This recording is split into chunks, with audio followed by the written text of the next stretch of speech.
वर्तमान समय की मशहूर कवि डॉक्टर कुमार विश्वास की एक पंक्ति है, कोई दीवाना कहता है तो कोई पागल समझता है।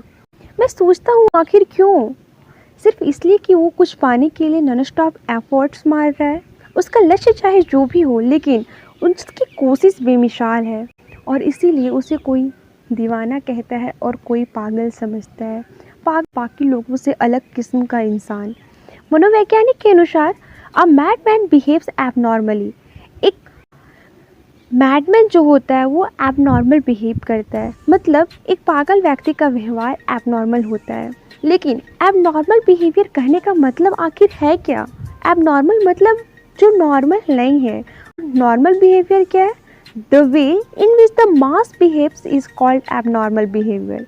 एक शब्द में अगर बोला जाए तो भेड़ चाल, मतलब कि इस बड़े से ब्लू कलर के प्लैनेट में रहने वाले ज़्यादातर लोग जैसे करते हैं उससे अलग से हटकर कुछ करने वाले को पागल कहते हैं, एबनॉर्मल कहते हैं। समाज ने भीड़ के व्यवहार को आधार मानकर एक सीमा रेखा एक बाउंड्रीज बना दी गई है यार।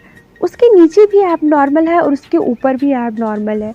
वैसे इतिहास साक्षी है कि आज तक दुनिया को जो भी कुछ दिया है वह एक पागलों ने ही दिया है।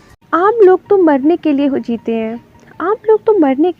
हैं। जन्म हो गया तो तब तक जीते रहो जब तक कि मौत नहीं आ जाती।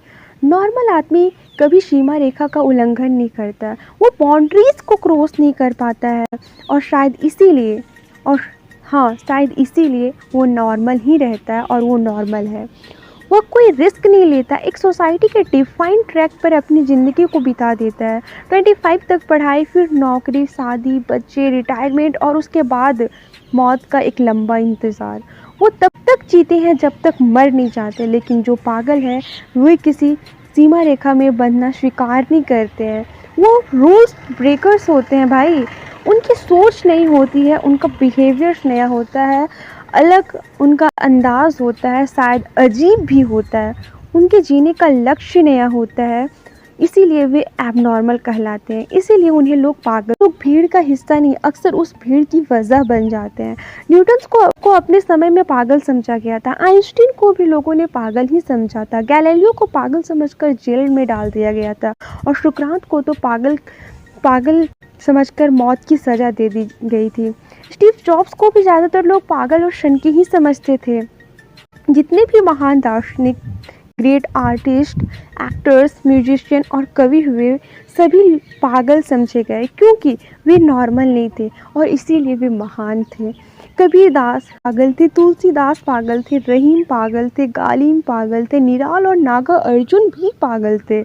यहाँ तक कि गांधी जी तो पूरे पागल थे, जिन्होंने विश्व के सबसे शक्तिशाली साम्राज्य को खाली हाथ ललकारने की ज़रूरत की थी। हाँ, पागल पूरे नहीं होते। पागलों की ज़िंदगी का एक सीधा सिंपल सा सिद्धांत होता है कि इन चार जिंदगी को तो मैं कुछ नहीं समझता हूँ, करता वही हूँ जिसे मैं खुद भीतर से सही समझता हूँ। अगर आप कुछ नया करने की सोचते हो तो आपको पागल बनना पड़ेगा। आखिर पागलपन ही वह ताकत है जो आपको किसी ऊंचे लक्ष्य तक ले जा सकती है, पहुंचा सकती है। लोग हंसते हैं तो हंसने दो, ताने मारने दो, लेकिन रोकते हैं तो रुको मत। अपने पागलपन को याद रखो, अपने पागलपन की कद्र करो। तुम्हारी नज़र चिड़िया की आँख पर होनी चाहिए क्योंकि तुम पागल हो। मैं पागल हूँ, मेरा चैनल पागल प्रति पागलपन नहीं रोगे, आप ईच एंड एवरीथिंग को अचीव